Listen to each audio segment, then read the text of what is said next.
આ વિડીયોમાં આપણે IEC 60909 શોર્ટ સર્કિટ સ્ટાન્ડર્ડ વિશે જાણીશું.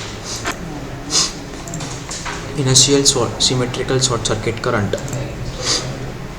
ઇનિશિયલ શોર્ટ સર્કિટ કરંટ એ શોર્ટ સર્કિટ થાય તે પછી ઇનિશિયલ મોમેન્ટ પર ફ્લો થતો મેક્સિમમ સિમેટ્રિકલ RMS કરંટ છે. IEC 60909 પ્રમાણે ઇનિશિયલ શોર્ટ સર્કિટ કરંટ એ ફોલ્ટ થાય તે પછી પહેલી થોડી સાયકલ દરમિયાન મળતો સિમેટ્રિકલ શોર્ટ સર્કિટ કરંટની હાઈએસ્ટ RMS વેલ્યુ છે, જે સર્કિટ બ્રેકર, સ્વિચ ગિયર્સ અને પ્રોટેક્ટિવ ડિવાઇસની મેકિંગ કેપેસિટી અને થર્મલ વિથસ્ટેન્ડ ગણતરી કરવા માટે ઉપયોગમાં લેવામાં આવે છે. Peak short circuit current. Peak short circuit current એ short circuit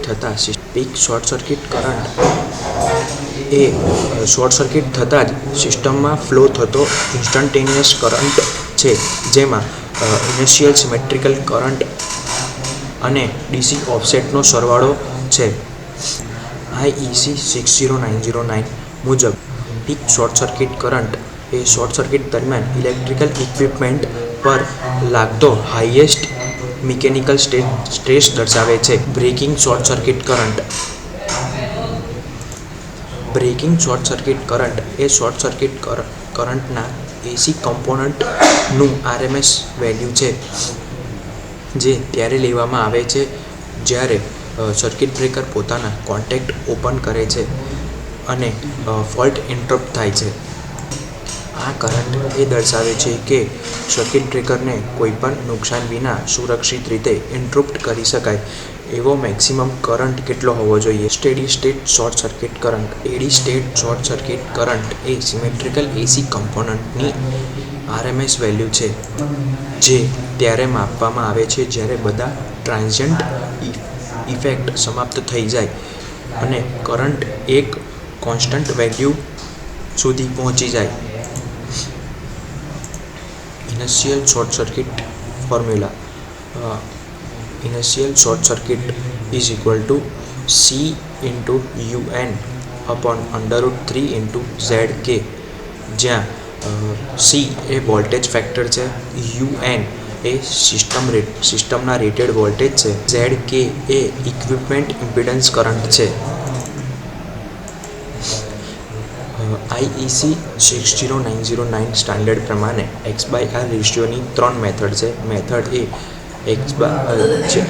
uniform X/R ratio, method B X/R at fault location, method C equivalent frequency method, જેમાં મેથડ B એ મોસ્ટ કોમનલી યુઝ થતી મેથડ છે. Asynchronous machine contribution during fault condition.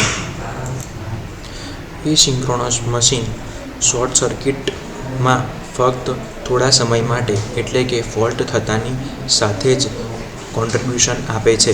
તે synchronous generator જેવી રીતે સતત source તરીકે કાર્ય કરતી નથી. Why and induction motor contributes. તો ફોલ્ટ પહેલાં મોટર જ્યારે સામાન્ય ગતિએ ચાલી રહી હોય ત્યારે તે કાઇનેટિક એનર્જીને સ્ટોર કરે છે, પરંતુ જ્યારે ફોલ્ટ થાય છે ત્યારે મોટર ધીમે ધીમે તેની ગતિ ઓછી કરવા લાગે છે. ત્યારે મોટર પોતાની કાઇનેટિક એનર્જીને ઇલેક્ટ્રિકલ એનર્જીમાં ફેરવીને થોડા સમય માટે ફોલ્ટ તરફ કરંટ ફીડબેક આપે છે.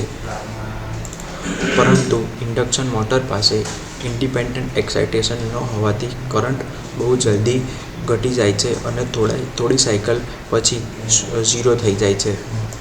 તેથી ઇન્ડક્શન મોટર એ શોર્ટ સર્કિટ દરમિયાન ફક્ત ટ્રાન્ઝિયન્ટ કોન્ટ્રીબ્યુશન આપે છે, જ્યારે સિન્ક્રોનસ જનરેટર એ સતત શોર્ટ સર્કિટ કરંટ પૂરો પાડે છે.